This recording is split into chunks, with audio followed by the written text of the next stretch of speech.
Hey Geeks, Mod Tim for today's episode of Star Trek Season 3, Episode 11, Day of the Dove. This is one of my favorite episodes. Like, I remember this episode as a kid. It's definitely in my top 10. I think part of the reason is, I'm terrible with names, I'm going to try it. Michael Ansara plays Kang, the Klingon, and he does such a good job.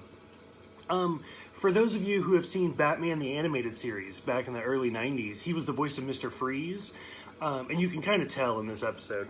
He does a really good job. In fact, later on, we've talked about some of the other Klingons who reprise their roles in later series. Kang is one of those. He comes back in Deep Space Nine, and he reprises the role again in Voyager.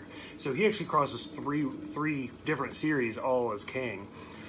This episode's kind of interesting because it's the first and the only time that we see female Klingons in the original series. In fact, I'm pretty sure this is the last time we do see the Klingons in the original series before we get into the motion pictures. So this episode, basically, like, the plot's not too deep. There's just this alien entity that has trapped Klingons and the crew on the Enterprise, and it's stirring up hatred, and it feeds off of them. So Kirk has to convince Kang to be nice, basically, so that this thing starves and leaves. So Star Trek for years has always been great with, like, allegory and metaphors for stuff like that, and Spock just, like, it's not even hidden in this episode. He flat out says racial bigotry is untasteful. So, like, it's like they flat out said that in the episode. So it's really interesting to see for a show in the 60s that they're just promoting this. It's really, really well done. Back earlier in the series, we had Conscience of the King with the murderer Kodos, and I told you about how the alien duo in The Simpsons, that's where he got his name. The second alien gets it from this, so it's Kang and Kodos, so that's kind of fun.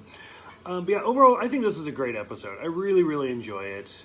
I hope, out of Season 3, it seems like has a lot of duds, but I feel like this is probably the top episode for Season 3. So tomorrow's episode is Plato's Stepchildren, which further goes with that Star Trek pushing the boundaries. For this one, how do you guys feel about Kang and him crossing different series? Like, I feel like Michael and Sarah did such a good job, and I love him as Mr. Freeze. He's probably my second favorite villain. But yeah, how do you guys feel about Kang in general and the Klingons? How do you guys feel about the Klingons, how they were portrayed in the original series? Because I think Klingons go through the most changes out of all the different species. So yeah, go ahead and leave me some stuff in the comments below, how you guys feel about the Klingons, and I will see you guys tomorrow.